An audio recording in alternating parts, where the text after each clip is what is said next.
देखरेख के अंदर होना चाहिए, तो उन्होंने किसी प्रकार से उनकी देखरेख नहीं की। डॉक्टर की लापरवाही की वजह से आज रेहाना की एक मासूम बेटी मुस्कान, जिसका अस्पताल के अंदर एडमिट थी, उसके दौरान ही निधन हो गया। उनके परिवार पे जो दुख और जो पीड़ा आई है,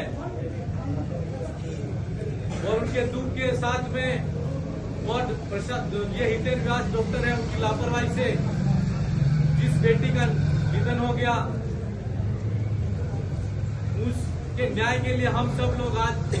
जिला कलेक्ट्रेट के अंदर धरना प्रदर्शन कर रहे हैं। बच्ची को पथरी थी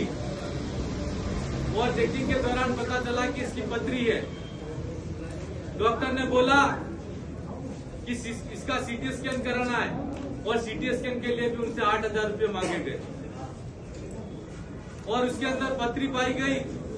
और बोला गया कि ऑपरेशन करना पड़ेगा, और ऑपरेशन करने के लिए भी उनसे 50,000 रुपये मांगे गए, और 50,000 रुपये परिजन नहीं कर सके, तो जैसे तैसे करके 20,000 रुपये किए, और 20,000 रुपये देने के बाद में उसका ऑपरेशन हुआ, और ऑपरेशन करने के बाद 30,000 रुपये घर परिवार वाले उसको नहीं दे पाए डॉक्टर को, तो उसने बिल्कुल उस बच्ची की तरफ ध्यान नहीं दिया, और आज उनकी गौर लापरवाही की वजह से एक मासूम बेटी की जान चली गई। मैं प्रशासन और सरकार से कहना चाहूंगा, यह एक बेटी है जो मात्र एमजी अस्पताल के अंदर और कलेक्ट्रेट के अंदर इतने लोग बैठे हैं। एक दिन के अंदर अगर गिना जाए तो कितने सारे लोग स्वास्थ्य विभाग के अंदर आम जन, गरीब दलित शोषित पीड़ित के जो इलाज कराने आते हैं,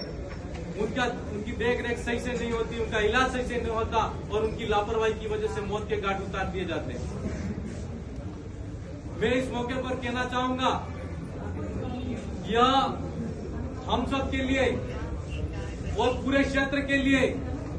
मानवीयता को तार तार कर देने वाला एक बहुत बड़ा दर्दनाक हादसा है, क्योंकि आज एक सिस्टम जो फेलियर सिस्टम, एक सिस्टम की फेलियर की वजह से एक बेटी की जान चली गई। आज हम मुस्कान को वापस नहीं ला सकते, लेकिन मैं पूरे जिले के अंदर कहना चाहूंगा कि आप जितने भी लोग जैसे सरकारी अस्पतालों के अंदर जा रहे हैं, अगर वहां पर आपके साथ में सही व्यवहार नहीं किया जाता, आपकी बात को सुना नहीं जाता, और जो भी सरकार द्वारा दी जाने वाली सुविधाओं से आपको वंचित किया जाता है,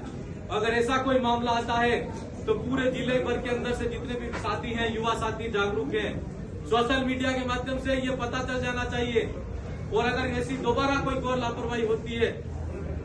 तो उसके दौरान अगर किसी का निधन हो जाता है या किसी की मौत हो जाती है, तो उसके लिए हम पूरे जिले भर के अंदर बिना गैर राजनीतिक इस आंदोलन को रूप देते हुए जिला स्तर पर एक बहुत बड़ा हम आम जन के लिए आंदोलन खड़ा करेंगे, जिसके लिए अगर लड़ना पड़ेगा तो हम जिले पर लड़ेंगे, और आपके भले के अंदर अगर सरकारी जो हॉस्पिटल है, ब्लॉक स्तर पर जो हॉस्पिटल है, अगर उसके अंदर भी किसी के साथ में कुछ गलत होता है, तो हम निश्चित तौर पर आपके साथ में खड़े रहेंगे। मैं इसलिए कहना चाहूंगा, और प्रशासन से भी मेरा कहना है, ये पूरे जिले के अंदर अगर इस सिस्टम को सुधारना है तो सही तरीके से उसकी मॉनिटरिंग होनी चाहिए, और एक अलग तरीके से ही उसके लिए टीम गठित की जाए। और यहाँ पर जिले का सबसे बड़ा अस्पताल एमजी हॉस्पिटल है, उसके अंदर प्रशासन से भी मेरा कहना है कि कम से कम ज्यादा नहीं, लेकिन 7 दिन के अंदर एक बार तो उस हॉस्पिटल के अंदर भी कलेक्टर साहब का भी दौरा होना चाहिए क्यों होना चाहिए, ताकि वहाँ पर जो आम जन, गरीब दलित शोषित पीड़ित जो लोग हैं, जो अपना ये सोचते हैं कि मैं इस हॉस्पिटल के अंदर जाऊंगा तो ठीक हो जाऊंगा, हमारा बच्चे के साथ में अच्छा हो जाएगा, अच्छा इलाज हो जाएगा, और आज उनके साथ में गलत हो रहा है। अगर कलेक्टर महोदय वहां पर समय समय पर समझ लेंगे, तो जो सिस्टम आज, जिस सिस्टम की वजह से एक मुस्कान जैसी बेटी की जान गई है, तो दूसरी ऐसी कोई मुस्कान बेटी वहां यहाँ पर इस हॉस्पिटल के अंदर जिसकी जान नहीं जाएगी। और आपसे भी मेरा कहना है, हमने सुबह से लगा के आप बैठे हैं यहाँ पर, आपके द्वारा सोशल मीडिया के माध्यम से मुझे जानकारी मिली कि एक लापरवाही की वजह से हितेन व्यास नामक डॉक्टर है,